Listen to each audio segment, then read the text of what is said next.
All right.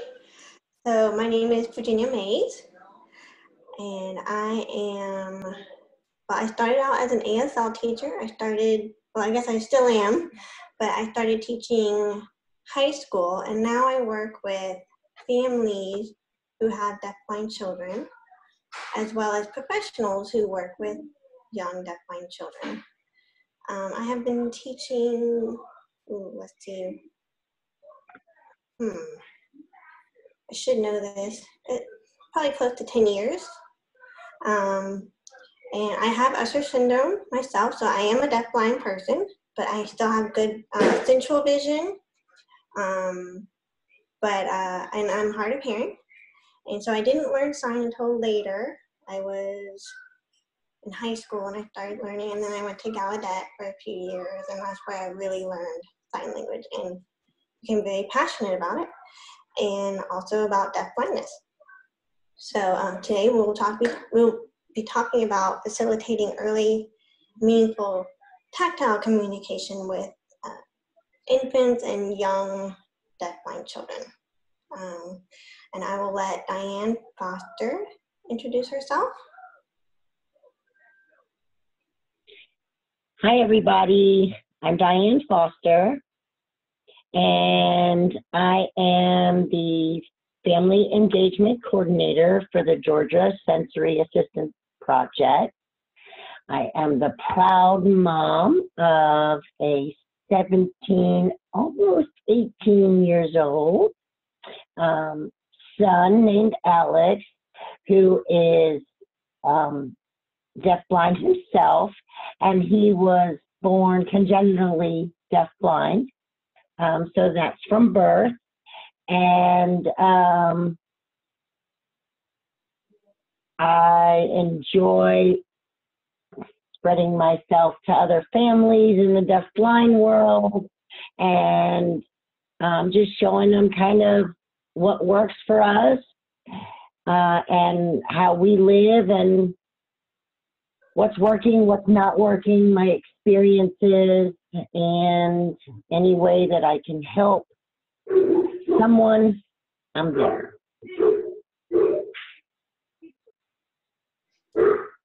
Okay.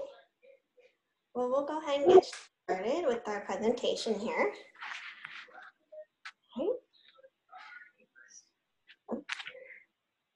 Okay. Oops, I went too far. Back. All right.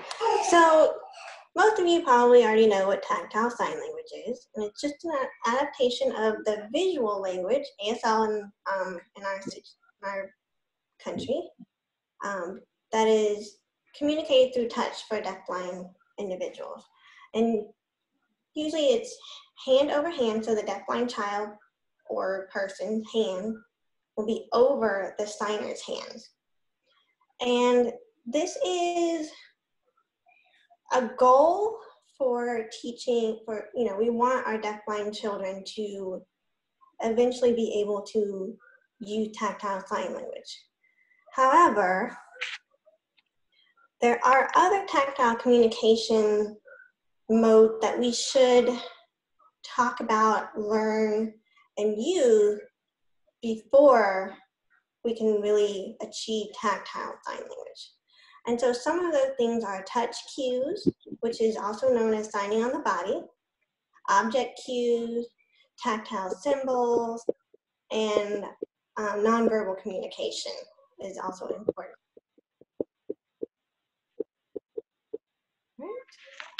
So before we dive into each of those different communication modes, there are some things that we need to consider. First of all, deafblindness exists on a continuum, meaning that each child that you might be working with is going to have a different level of deafblindness, different level of deafness, different level of blindness, and so each child is going to be different and have different needs. So what works for one child is not going to work for another child. Same with any other hearing, sighted child or deaf child. The following forms of communication that we will be covering today, we'll probably combine them do two at the same time, maybe three at the same time, so just keep that in mind. And then also, I'd like Diane to talk about this next part. Pay attention to positive versus negative touch. You want to make sure that the touch that you are to communicate with your child is mostly positive, so that they're not afraid of you touching them or trying to communicate with them. So I don't know if there's anything else you'd like to add, Diane. Yes, so this is Diane. Our experience when we first started signing with Alex, he was 6 years old. And so before then, we were surviving. I had heard that you could sign to deafblind people. So I said, okay. Well, I also heard or saw, well, you could sign on their body. So when we didn't like something Alex was doing, the sign for no, it would be on his body, somewhere on his shoulder, on his head, wherever I could find a body part. And I didn't know that was wrong. And I wondered why he would flinch and back up. He was scared. I was picking at him. And it took learning positive and negative touch myself, his reactions. And when I actually had the help of a sign language teacher and somebody with knowledge of sign language, that is when I understood, oh, don't just sign everything, no, don't, stop. All of that was on his body and everything was always negative. Or even when you don't want them to do something and maybe because they're going to hurt themselves, and you jerk their arm away quick because they're feeling along the stove and you may have something on the stove. So you jerk their arm, even though you don't mean it to be a positive or negative touch, but still that is a negative touch. My mom heart says, that's saving my kid from getting burned. But again, it's still a negative touch. And I really ruined him for about a year. He was very tactile defensive. He was very afraid to be touched on his body, especially in the way that we were doing. Yes, so that is definitely very important to keep in mind. And some kids don't like to be touched, period. So you're just gonna have to develop that over time, trying to get them used to, this is good. This is how you're gonna learn about the world, what things that are around you. So just make sure you keep that in mind. All right, so let's talk about touch cues, also known as signing on the body.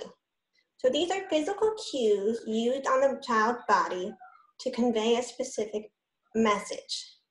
They can signal specific words or objects or action that are about to take place. So here are some examples. For the sign milk, you might, you might put it on their arm and gently squeeze. It could be on their forearm or, bicep, wherever. You could squeeze it 3 times, and that would signal milk to the child. If you want to signal that you're about to pick up your child, then you can do 2 taps under the armpit in an upward direction. And so that will let them know that you're about to pick them up instead of just picking them up and, because you want them to be aware of what's going to happen before you do it. Sighted children, they can see you coming over and reaching toward them. They don't see that, so it's good to give them that signal. Diane, are there any examples that you would like to share? Well, every time, this is Diane, every time we approach Alex, we tap him on his shoulder or on his arm just to let him know we want to talk. He then gives us, as we call them, listening hands. And that's been developed over time. You touch his arm, he'll give you listening hands. He'll feel your forearm, trying to see who it is. He'll feel your forearm. He'll check out if you have any personal identifiers that he might recognize. And then he gives you listening hands. And that's palms up for him. And then he's ready to accept you signing to him. And it took a while for him to realize that was a cue for listening hands, or I want to tell you something. And now it's great. Anybody who taps him, he thinks anybody can sign to him. And so when somebody taps him, he's ready to go. He's ready to listen. What do you have to tell me? And he might not understand every word that you sign to him, but he's very interested now. And as I said, he's 17, and we've been signing for a little over 11 years now, and he's just finally getting into it, that he's understanding communication and how all the parts of it work. That's good. And if there are any questions, we will have some time after the presentation for questions, but if there's any, like, hey, we really need to know this, actually, you know what, I think it'll be too hard for me to see if anybody has questions. So let's wait until after. So just make sure you keep your questions in the back of your mind. Okay. Virginia? Yes. We also use haptics, which are also touch signals that have been developed. And some of you might have been in training with us in North Carolina, HKNC, the Helen Keller National Center. They have a book and did some haptics trainings for us. And so we use that, and those are touch signals that are used on the back. And so we do use some of those. Yeah, that's good. I don't have a lot of experience with haptics, so yeah, that's good that you mentioned that, because that is something else that you could look into if you are working with deafblind children. So there's a lot of information on the internet as well. So, right. So let's talk about object cues. So these are real concrete objects that you can give to the child to touch. They typically represent an activity or a place or people. And when you're using object cues, you want to avoid fake things, especially at the very beginning or smaller versions of things, because you want them to understand what they are. Like, don't give them a toy car and tell them, that's a car, we go in the car. You want them to actually feel a car. So just keep that in mind. But once they understand what it is, then you could probably give them a toy car.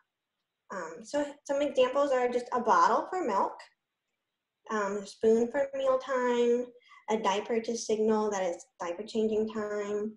And keep in mind that you will probably use object cues with touch cues. So you could, sign milk on the forearm and then give them a bottle so they can feel it, and then feed them the bottle.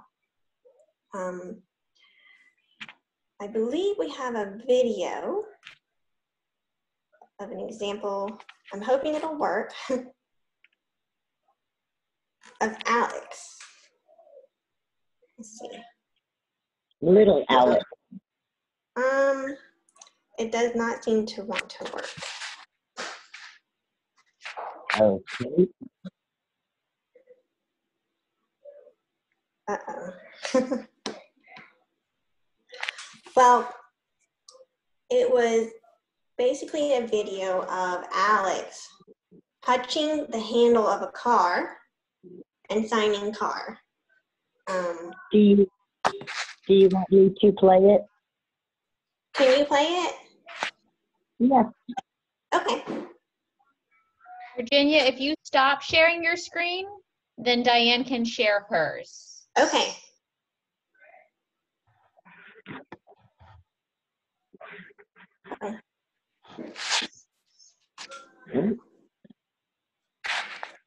So Diane, you should have a button at the bottom of your screen that says share screen. It's green. Hey.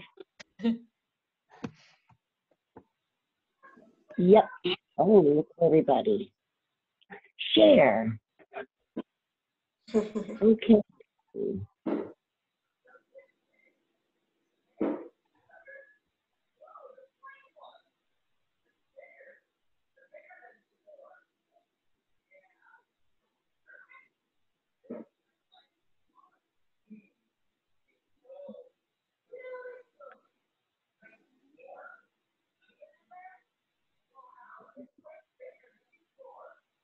I'm just explaining, Alex touches the car handle and his intervener is waiting for him to start signing car. That's her listening hand.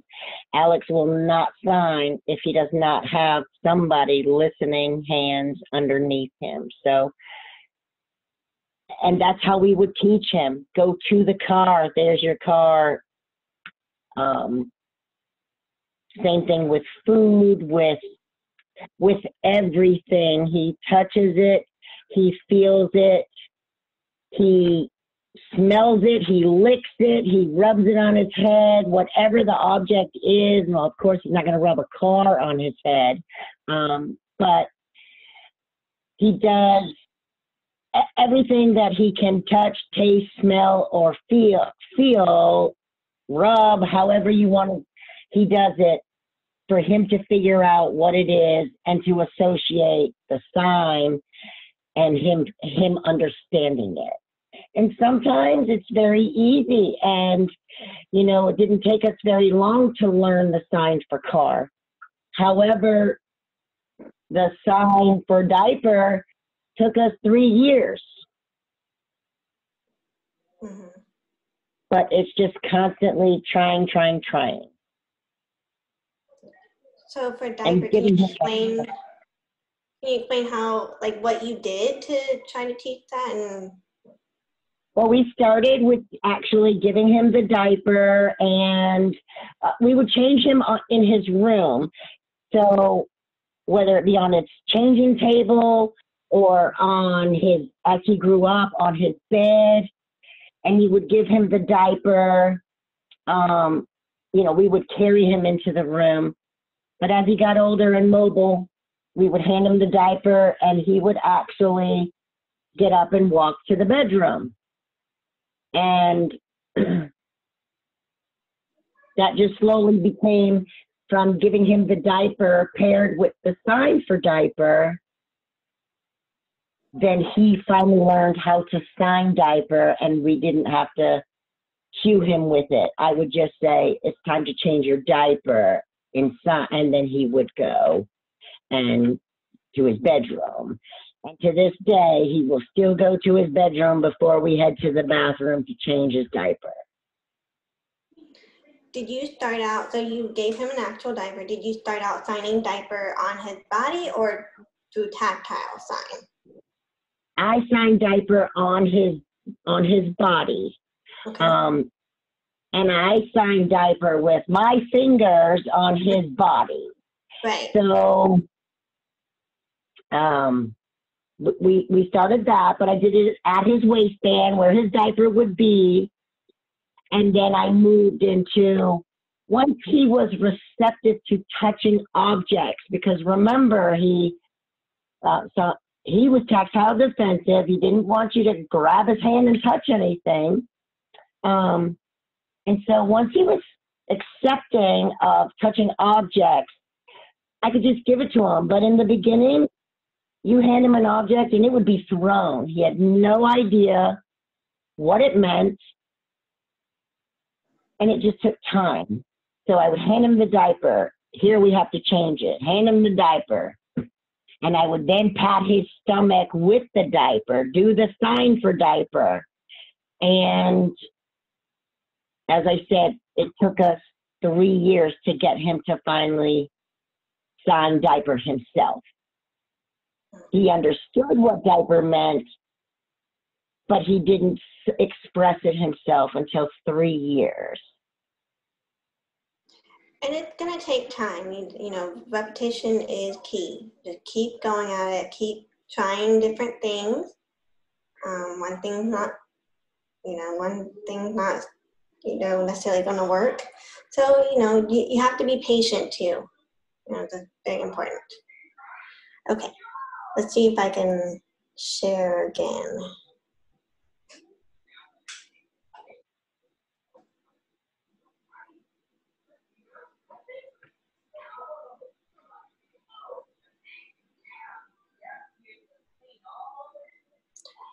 But before I do that, there aren't any other videos you want to share, are there? Or pictures, Diane? As we go along, if you want, Okay. I have a drive in the computer, so if I have a video, I'll stop you and ask if you want. Let's see. There we go. All right. Let's go. All right. Moving on to tactile symbols. These are basically, you will use a range of materials for this, and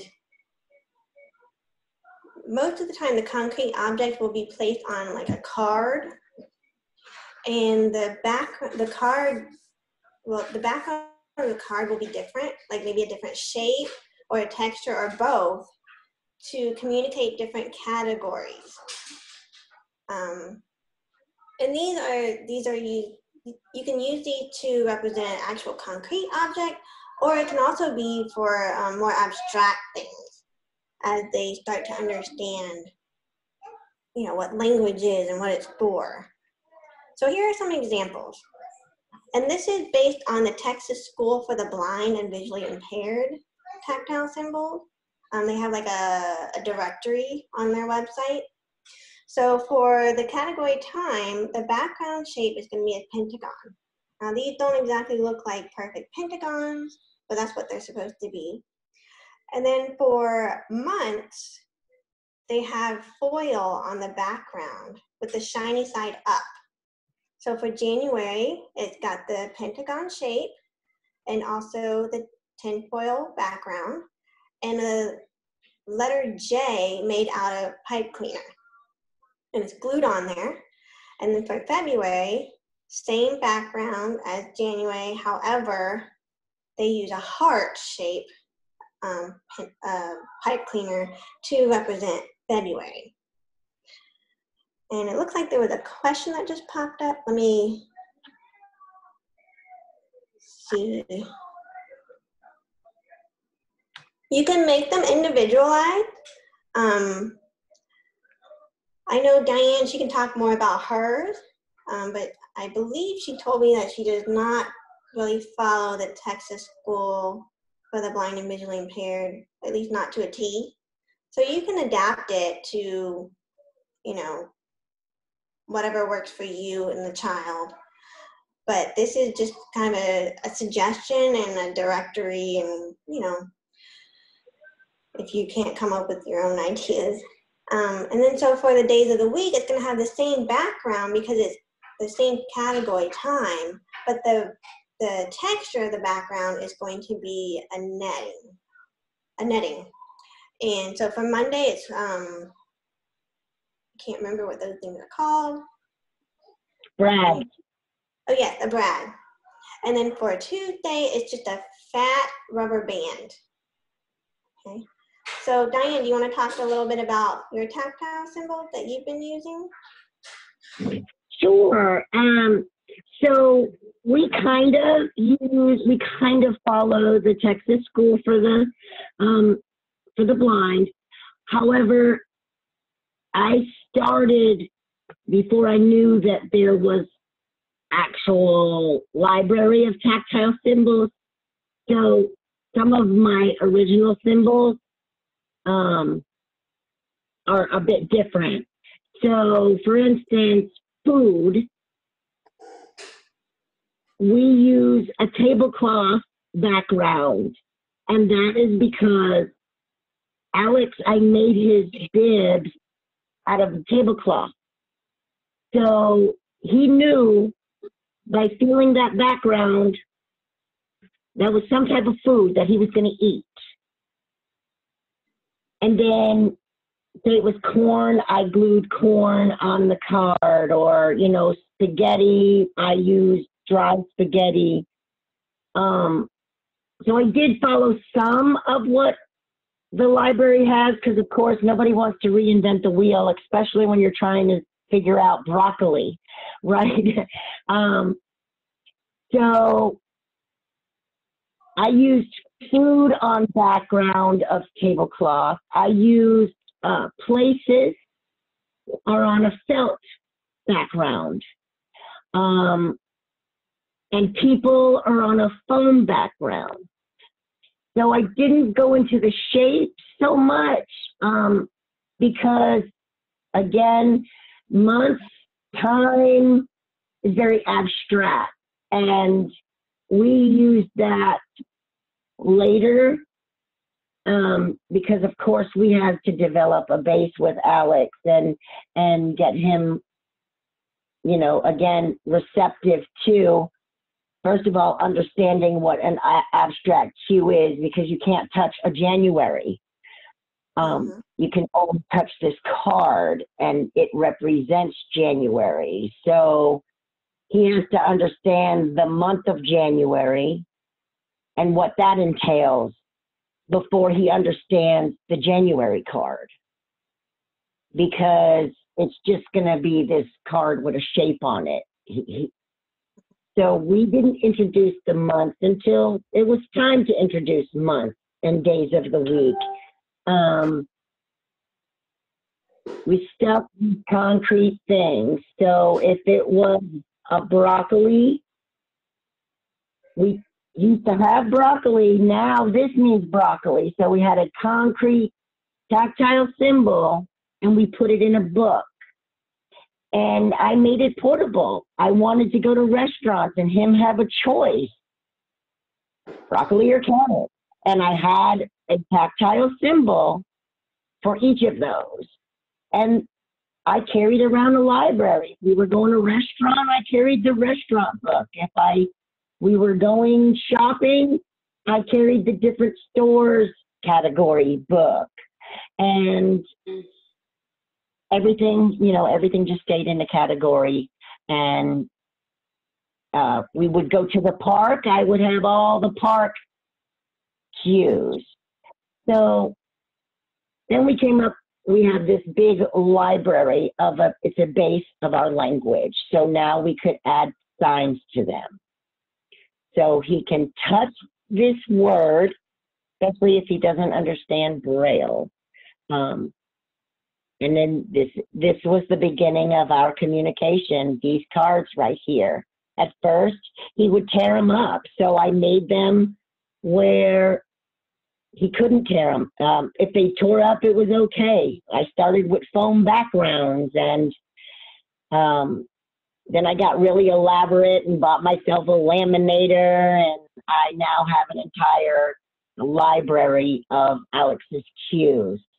And I'm happy to report that these cues have turned into, some of them are actually dust collectors, and he is sign dependent on quite a few things now. So I'm really proud of that, that we have developed that enough to where we can leave some of our books at home.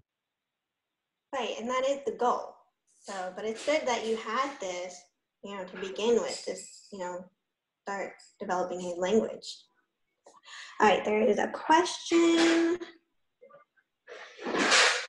When did or you add Braille to the tactile cues symbols? I exposed Alex in the very, very beginning with Braille on his cue cards. So in the picture where Virginia was explaining, and it has the foil hexagon with the pipe cleaner J, underneath it's written in print January.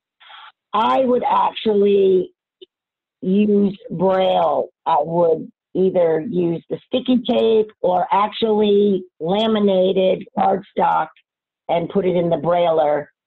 So I would expose him to the Braille at all times. He would feel it, feel the object, but we exposed the Braille from the beginning. Now, Texas, some of them, they may be on the back. I have seen Braille actually put on the back of the cards because sometimes just too much information on the front. So I don't know if those have Braille on the back or not. Yeah, I'm not sure either. It didn't really specify, but that's good. You want to expose them to as much as you can, and and hope that they will pick it up. So that's a good idea to include the Braille with these tactile symbols. All right. Now, kiddos, your students that maybe their hands are not very receptive to sign language, and that maybe they are positioned, fisted hands and they stay fisted, or you can't manipulate fingers or anything like that. There's ways for them to feel and understand these cue cards, the objects, just because their hands may not work well, their bodies work fantastic. And that's a good point to include. Yeah. All right. Let's talk about nonverbal communication. So, as you probably already know, facial expressions and gestures play a very important role in everyday conversation. And sometimes a lot of what we say is supplemented or even replaced by these signals. For example, showing engagement or active listening, facilitating turn taking, obtaining and providing feedback. All of these things are also important for deafblind children. Now, that doesn't mean the deafblind children are not going to exhibit facial expressions. Studies show that the fundamental facial expressions are innate, like happiness, sadness, anger, fear, disgust, surprise, etc. However, they still need to be made aware of what these emotions and expressions mean, like what are the names of these things. So that, and then also teach them the ones that aren't innate, such as active listening and turn taking. So how can we teach these nonverbal signals? For example, so when you are interacting with a deafblind child and maybe, let's say they're laughing, it's a good idea to point to them, touch the chest, you, and then find laughing on their body. Say, you laughing, so that they can learn that, oh, that is laughing. Or if they're crying, you crying on their body. So they know that the tears is crying. And then, when they smile, do the same thing. And then for teaching other things like engagement or providing feedback, or providing feedback, there are a number of ways that you can do that. You can sign yes on the body. You can tap them on their arm or leg to show that you're listening, you're still there, yeah, You know, if you laugh, you can sign ha-ha so that they know, oh, you're laughing at what they said. Or if you're smiling, you can sign happy on their body. Those are just some examples, some suggestions for facilitating turn taking. You can, like especially if it's a question, you can end your question with a question marker so they know, okay, you're done talking, it's their turn to speak. Or, maybe it's not a question and you're just done with your sentence. You can always place your hand on their forearm or their leg, just to let them know that, hey, I'm done talking, now it's your turn. Diane, do you have any examples of how you have, shown engagement or turn taking? Okay, now that Alex is expressive, what we do is when he is, for example, he goes to physical therapy, and when he gets out, he's got a wonderful physical therapist that actually helps him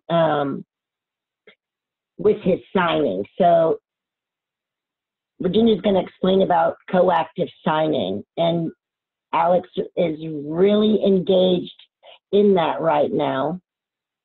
So what happens is he knows it's his turn in the conversation, but he doesn't know all the words to say.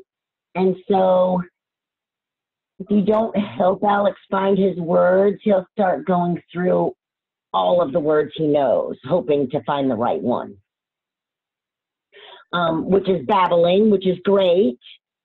And while he's explaining to me, let's say, what he's done at therapy, I give him confirmation that, yes, I'm listening, and I sign yes, just like Virginia said. I sign it right on his bicep. Yep, yep. Or if he says that he picked up, something heavy, right after he's done with that sentence, awesome. And I just give a little tiny awesome, so he knows I'm hearing every sentence. I'm listening, and he gets excited. So that's the way we do it with him. He's excited that I am happy that he has done what he has done, whatever he's telling me, and I see it. So it's working. That's great. It's very important to let them know that you're listening because, I think a lot of times we forget about the nonverbal signals, but, they need to have access to that, and we need to make it accessible for them. So, don't forget about this type of communication for your deafblind kid that you work with. And start early. Start as early as you can. All right, so Diane mentioned coactive signing, so let's dive into talking about that. So basically, coactive signing is when you manipulate and mold the child's hand into making the sign that you're communicating or that you want them to learn. Sometimes, they may struggle with making it just right, and sometimes you don't need to, correct the sign. If they sign it, differently, but you still understand it and they know what you're saying and they understand what they're saying, that's fine. But that's basically coactive signing, is just molding their hand to sign. Like in this picture, this is Alex. He's signing stand. Is that correct, Diane? I was assuming he's signing stand. You're helping him sign stand. So, Yes, because in the picture, he's sitting on the ground, and I want him to get up. So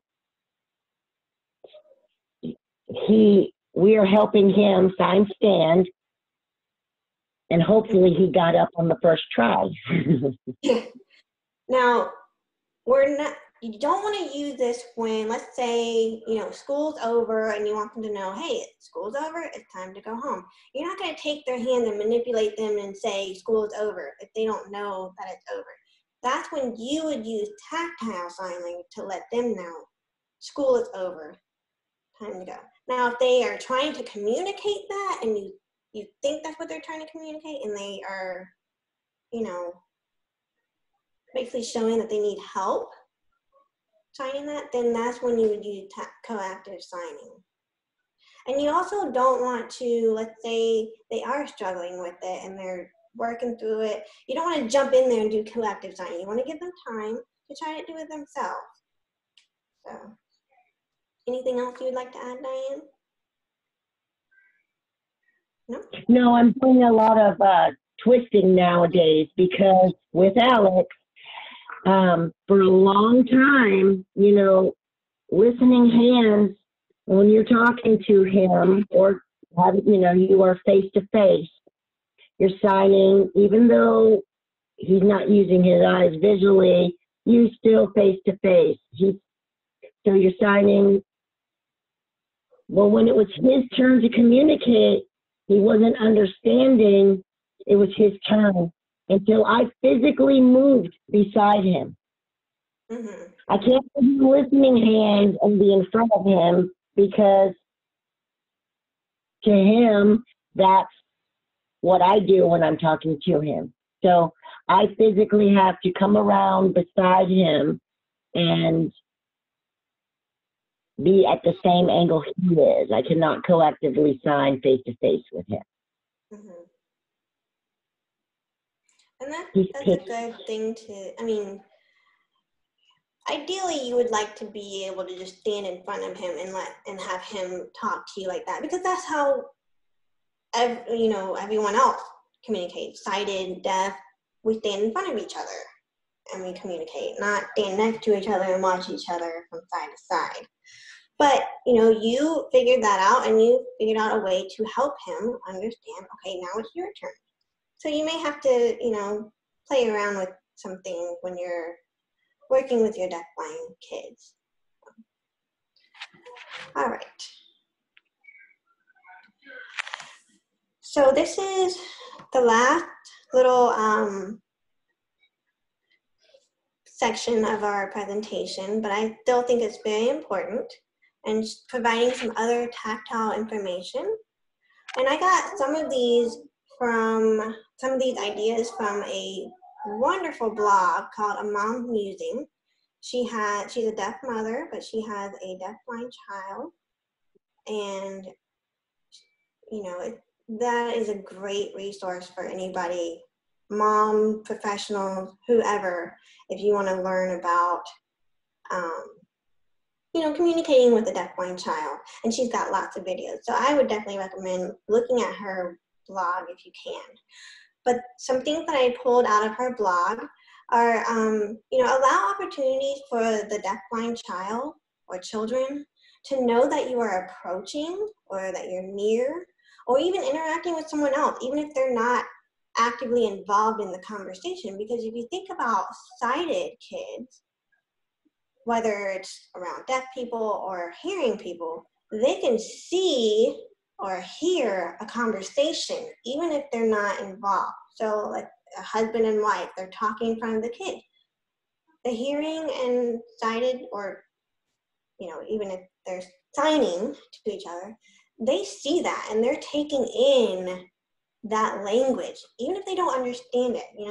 When you have an infant, you are talking to them, communicating with them from day one.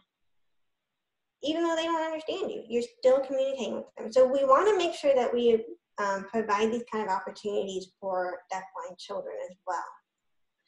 So, she said that whenever she would talk to another person, she would hold her baby who's deafblind and let him feel her signing. And then if he started to touch her hand, she wouldn't push him away or anything. She would just let him feel that, so that he understood that she is talking to someone else.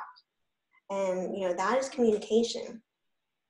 Another thing that I thought was wonderful that she does is she makes sure that he knows when she is entering or exiting, his presence. So like if he's sitting on a chair at the table, and it's meal time and she needs to get up and get something, she'll get up and she'll touch his back as she's walking behind him, so that he knows that she's going that way, in that direction.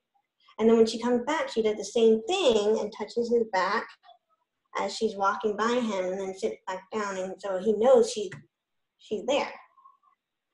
She does the same thing when he's in bed.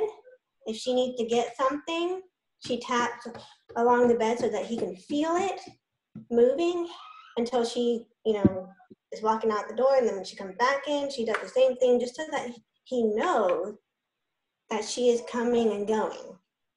And so we need to think about those things too. Like, we don't want to just surprise them when we're coming into the room and, or coming into their presence. So, Diane, do you have any examples of how you make sure that he knows that you're near and approaching? We always, again, we touch him to let us know that we're there. Mm-hmm. And I try and have everyone who comes to the house, we call them drive-bys, where they just do the little pat on the head and run about their business in the house. No, wait a minute. You need to come back, say hi to Alex, let us know you're here. And typically it's just a hi and or a touch. And most of the time he's going to push you away and say, get out of my face. But I want him to know everybody who comes in and out of the house. And so we have always, I think it's like a mom 101. That's the first thing you learn, not to scare your baby anymore. Right. And they need to have all of I give a lot of examples. Maybe changing people, letting them know, okay, now here's your dad, especially if, mom and dad are right there and both of them want to, whether it play or not, you've got to let them know, hey, both mom and dad are right here. Yes. You need to provide, environmental information for them too. That's important. They don't see it and they don't hear it. So you need to provide all of that for them so that they have access to that. And this is a great base. Our entire presentation, it's a great base, but of course, our ultimate goal is developing, early language. And so my ultimate goal was to get Alex to use as much ASL as possible. And sometimes it just doesn't work. And I have a great sign language teacher that we meet with once a month. And her name is Virginia. And she knows the newest signs. She knows the older signs. And so, for instance, corn. Well, corn can be signed a couple of ways. And Alex learns by actually having body contact. He signs better when he has body contact than when he's signing in the air. And so the newest sign for corn is not necessarily the best for him. And so we use the index finger with a corkscrew motion going under the nose for corn, whereas nowadays it's kind of like eating a cob of corn as the sign.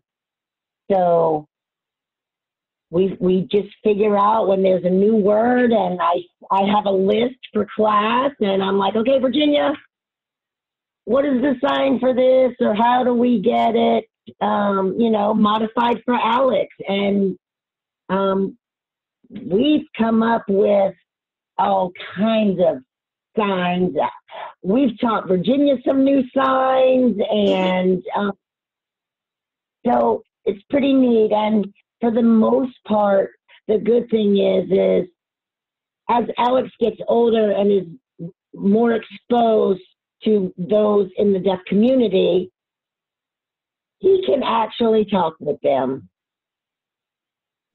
And it may not be all the newest and greatest words, but Alex will be able to have conversations with people, and that's our ultimate goal. All of our signs and our object cues and our card cues, it's great, but if he doesn't have any of that, he wouldn't have any communication. And, nurses, doctors, stuff like that, they don't know what my symbols mean. It's only good for him to communicate with me or his caregiver or maybe a teacher. So we figured the closer we could get to him signing ASL, the better. And it's just developing. And as I said, I mean, it's just 10 years and it's still developing. Mm-hmm. Yeah, and keep in mind, our ultimate goal is tactile sign language. But you might have to, even if you do kind of get to tactile sign language, you still might have to modify some of the sign, just depending on what the deafblind child can do. Like, a lot of signs are fingerspelled, but Diane, she tried to, avoid fingerspelling for Alec because he's not quite there yet. So sometimes we have to come up with, a special sign for those words. And, so just keep that in mind as well. You might have to modify some of the signs. They may not be standard ASL signs. For instance, a honey bun. Mm-hmm. A honey bun is finger spelled, and we use sweet bread. Mm-hmm. So that gives him signs that he understands and can learn, because they're all body contact signs. And this thing that he likes that's sitting in this box now has a name. Mm-hmm. And he will now he'll take you to where his honey buns are, and he'll hand you the honey bun. And I say, what is it? And he'll tell me, Alex wants. And then you have to wait and hope he will get out, the sign that we've been teaching him. And we are now at Alex wants sweet. So after he keeps signing sweet, I give him 5 to 10 seconds, and I do a little dance in between. He can't see me, but it gives a little wait time. And then I sign bread. Yes, sweet bread. Alex wants sweet bread. And then we open it and he gets it. And that is his reward, his gratification for mom's happy. I kind of got it right. And it's just how we develop it. And, maybe next month he might get sweet bread out. And some days they come out. Just like trying new foods. One day we try a new food and we like it. Well, he tries a new sign and then that's his go-to sign. So when he learns a sign, sometimes he overplays that, like, the radio stations do. They overplay a new song that comes out. Sometimes Alex overplays words. And especially when he enjoys the words, Alex is very motivated by food.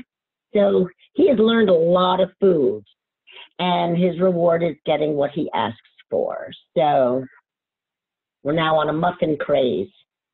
Well, I'd like to point out that, repetition is good, and I like how when he says Alex wants sweet, and then, he might not get bread out, but then you sign it and you model it. Even though he got the first part, you still model the first part instead of just saying, yes, bread.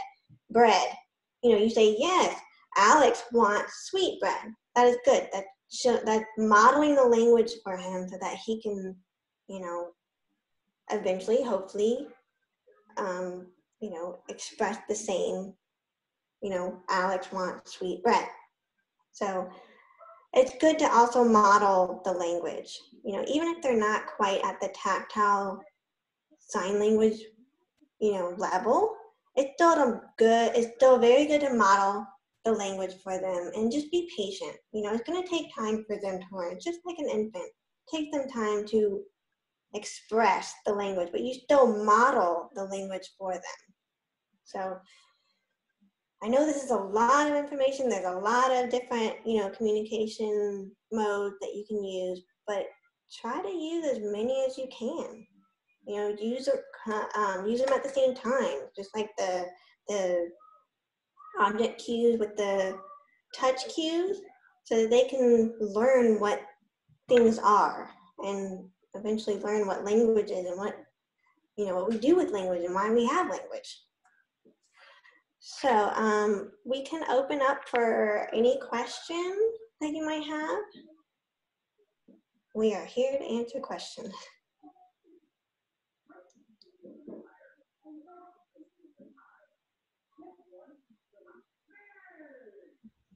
And this is Jen. While people are thinking about their questions, I am going to launch our evaluation poll. So you will see that people could please just complete the poll for us to provide some feedback.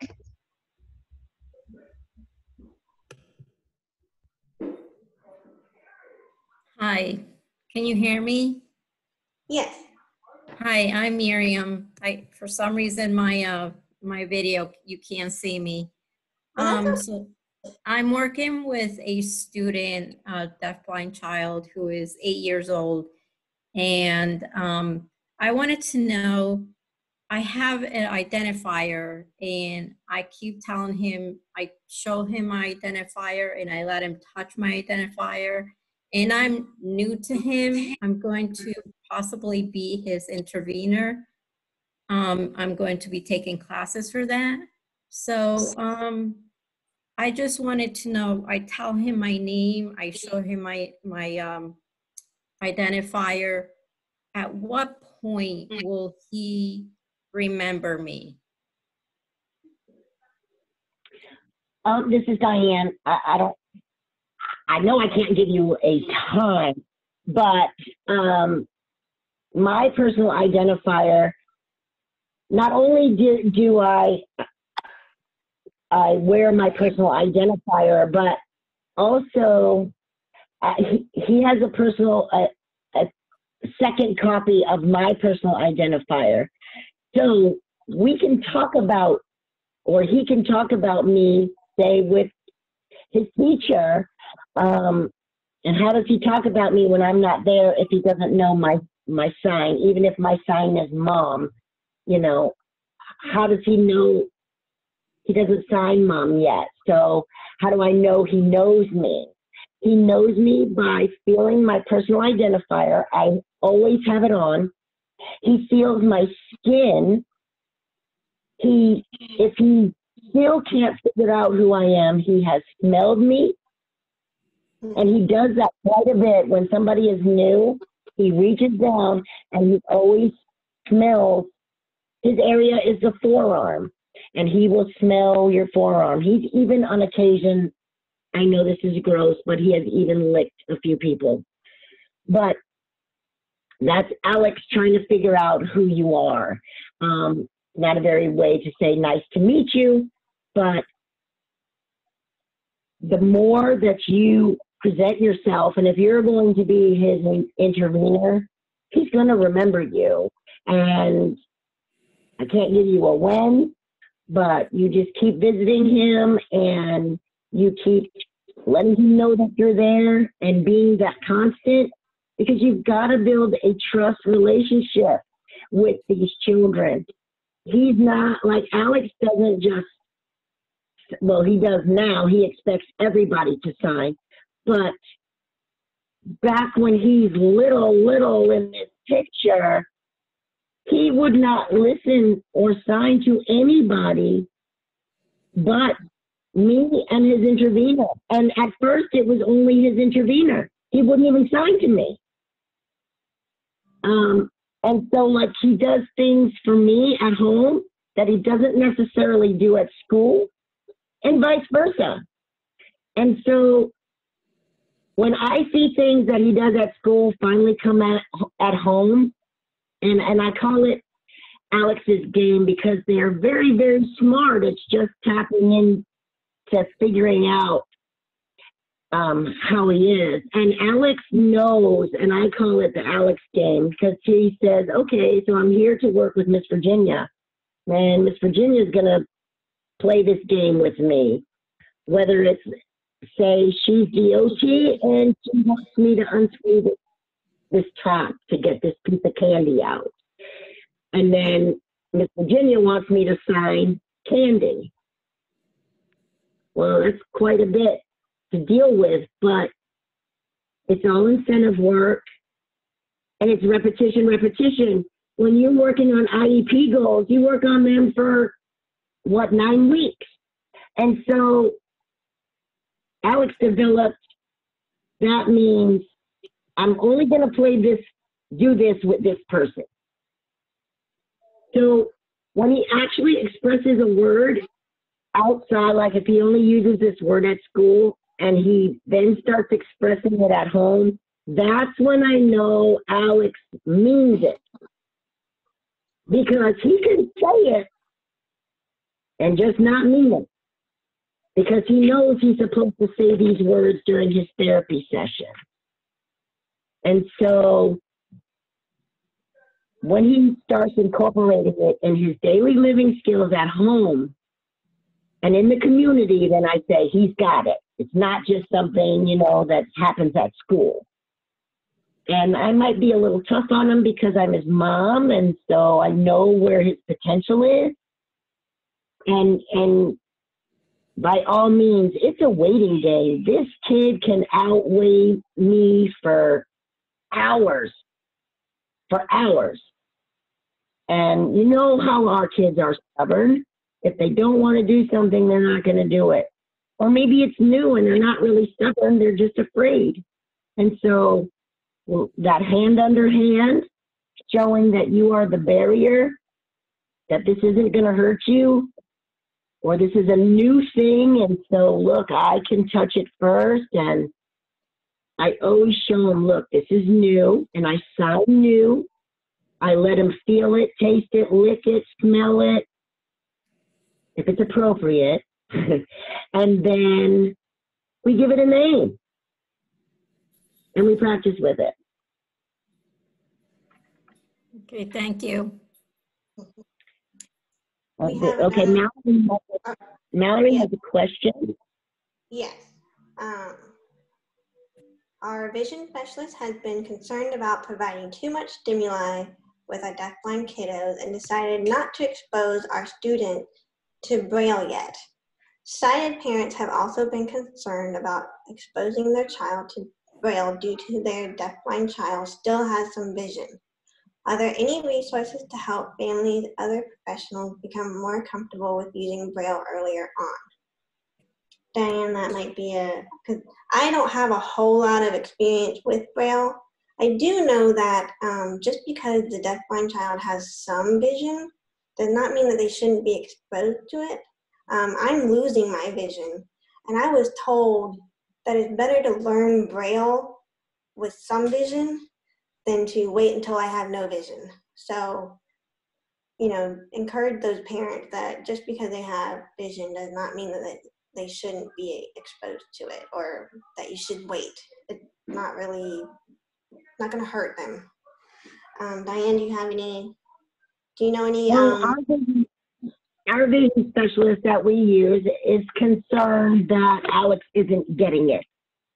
And I said, okay, he might not be getting it, but if he understands that he knows his name, we already know that he understands his name in Braille. So he obviously knows something.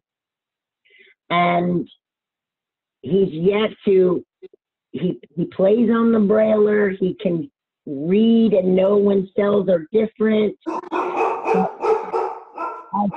far as any, like him reading Braille, no, it's not happening, but I have not quit exposing him to Braille. Because I just think, what about the restroom, in public, the men's restroom? How's he gonna know if I don't go with him and I'm not going in the men's bathroom with him? And if he doesn't have a male with him, so in my mind, I've always just exposed him, and he's not done learning. He learns every day. So what's not to say he's going to catch on? So I'm a very big activist for exposing to Braille, even though we might not be getting it yet. And I don't know about overstimulating. If you have the wait time, and of course, every kiddo is different and diagnosis is different. But if we expose it and still keep the stimulation down, and it's basically run, like we used to just run his hands, not necessarily use both hands and properly set the hands up to read any cells of Braille. But hey, check out these bumps. And so, as Lisa said, it's pre-literacy. And there is pre-Braille activities that can be used. We used to track beans before we used to follow beans, little red kidney beans, before we ever even started trying to track Braille. So just, staying in the lines, and we had wavy lines and straight lines, and we gave them a tactile line to follow using the beans, puffy paint, just giving boundaries. And I've heard that, Braille is like learning a new language. And, kids, if you think about hearing kids who are exposed to multiple languages at one time, from an early age, they can pick up both, they can learn both languages. They're not going to be confused just because they're hearing two different languages.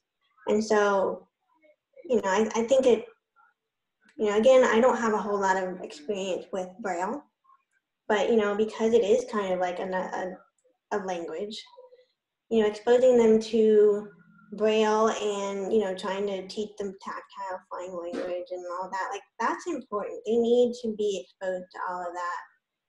And, but you want to make sure that you're not just giving them half of each. You want them to be fully exposed to both, if that makes any sense.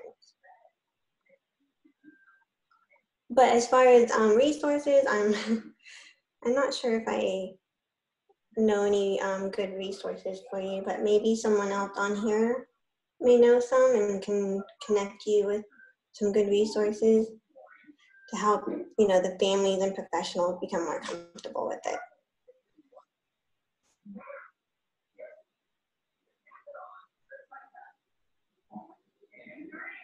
Any other questions?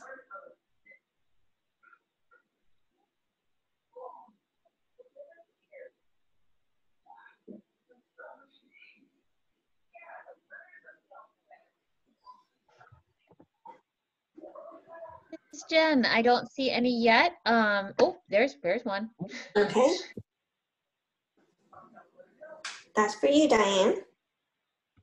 Yes, Karen. Karen has signed. Has he ever signed or chatted? Has he ever signed back to you? And is he toilet trained? Yes, he signs back to me beautifully now. Sometimes he will actually come. He looks for somebody if we're not in our special seats that we sit in the house. And sometimes he doesn't want to talk to Dad. He wants to talk to me. And other times he doesn't want to talk to me. He wants to talk to Dad. But yes, he does talk back when you ask him questions, but he has just started that this year, and it's because, and actually it was because of COVID, so I can thank COVID for that. COVID gave me the confidence to teach Alex because, as most of you know, most of your kiddos can't learn virtually if they're totally deaf and totally blind, unless there's some new 3D computer that you guys can jump out of. So I had to do all the work of everybody. And it gave me the confidence when I taught Alex in 2 months four words. And that's because they were important to him. And he learned them by learning his technique. Me doing the twist, and I thought it was all funny, but he just started signing back answers, yes, no, what he wants to eat or drink, because of that coactive signing and switching back and forth. And like I said, my body would physically have to twist. But he now, I can't say he won't shut up, but he's starting to sign, and he only signs about 30 words, but he understands over 500 now. And learning different emotions when I start, oh, that's funny, if he's laughing, and he now, I say, oh, was that funny? And he'll even, he'll giggle more because he knows, I know that he liked it. He thought it was funny, and he stays more engaged. Lots of times our kids stim because they want information. And I'm all for stimulating them.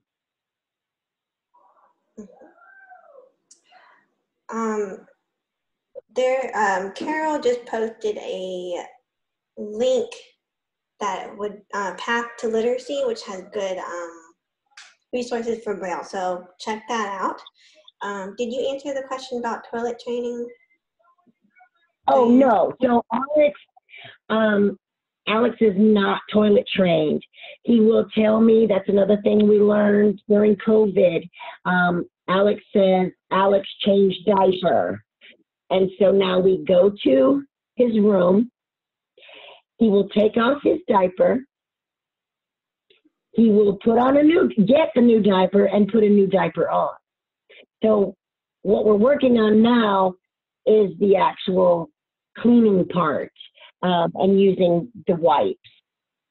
He's 17, and I don't know if he'll ever get the concept of the toilet because we tried everything. And when I tell you we tried everything, I really mean we tried everything. And Alex wound up holding his urine for 27 hours, and we had to end up at the hospital. So I kind of just let that go and said, well, okay, you need to be part of the diaper changing process. And he does everything but actually wipe himself by himself. So if I can get that done and just stand there to be supervised, I'll take it. I'll definitely take it. And it's one of those battles that I'm just not going to push with him, that if he can communicate all that and take care of all that himself, so be it. And also, Ella asked, they're learning ASL for their deafblind child, but do siblings usually learn Braille?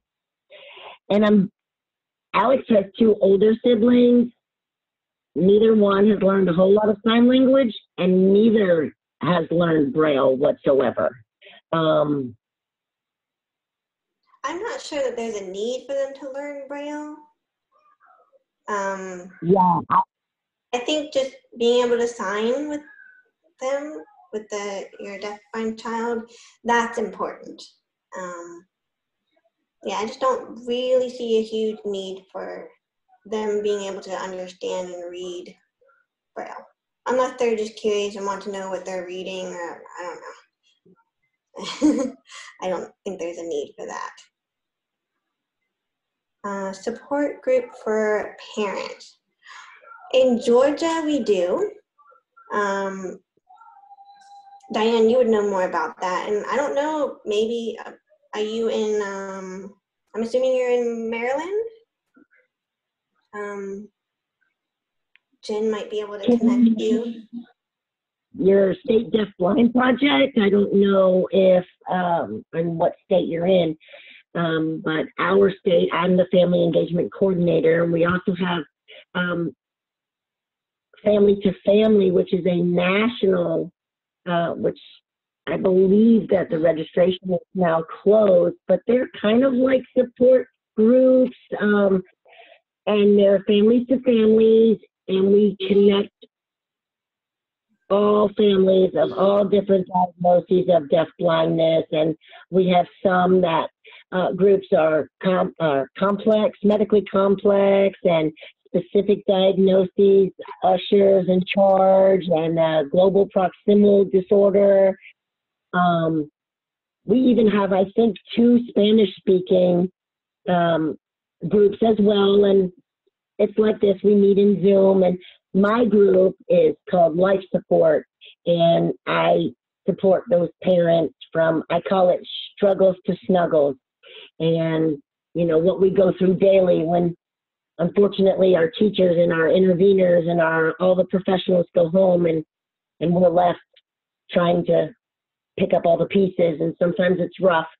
And so that's what mine's called, Life Support. But I am available to anybody at any time, and I'll make sure that Jennifer, she puts my my cell phone and my email to where you can reach me if you have any questions, because it's important. It's important to get just, each kiddo is different, and you just have to find how they're going to learn. Like I said, Alex won't sign without listening hands. And so if you don't put those hands out there, you'll never know. And we also, thank you, Carol.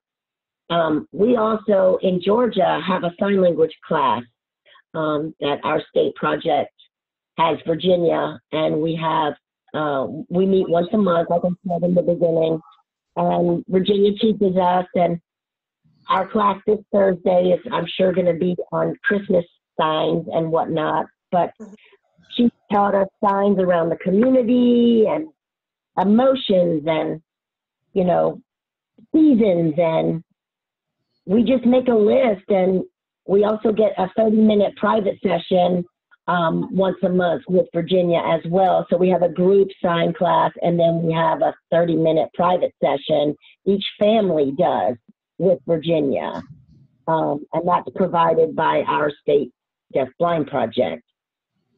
And like I said, it's a group of moms, and we help each other, and, you know, we figure out what sign works best for each. Sometimes we're private. You know, if we have private stuff that we want to learn signs for, and because our group is so diverse.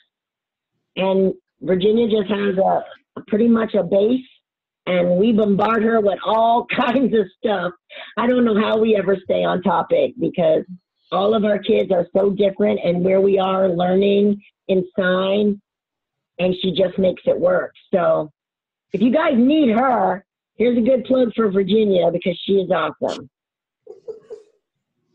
Thank you, Diane. Thank you, Diane. How old is your son? How old is your son? He's 17. He will be 18 in January, so we are going to be treading on some new waters into adulthood, which I'm pretty excited or not excited about. But he will still be in school because he can stay till his 22nd birthday. I think we share a Wow. birthday. Thank you so much. You're an amazing mom, and great job with the son. Yeah, Thank you. In Virginia? Did you go to the deaf blind school in Virginia? Oh, me? Mhm. Oh, are you talking to Diane? Diane? Yeah, I was talking to Diane. No, we're in Georgia. Alex is in just he's in public school. All right. Yeah, he's in public school with an intervener and an interpreter, and a mom who advocates to make sure he gets what he needs. And like I said, he's in the public high school right around the corner. Okay. Thank you. All right. You might have heard Virginia, but that's my name. We're from Georgia. I'm in Florida, but. Any other questions? Yeah. Thank you so much for this workshop. I've learned so much. And Good. Thank you. Okay. This is Jen. Diane, can I ask, is Alex participating in any virtual learning at this time? Have you guys had any success with? No. Unfortunately, we are in school. He only has 5 kids in his class. They are abiding by all 6 feet guidelines. He has been taught to wear a mask. We worked hard on that. At first, it was like putting a mask on a jaguar, but he has learned to actually wear a mask. And yeah, y'all know what I'm talking about. That's why you're laughing. And he goes to public school, and I don't see any virtual. I don't see how anybody can virtually teach him, because I can promise I'm going to walk away from the computer. And then where's his intervener, where's his interpreter and his teacher, and how in the world are they going to teach him?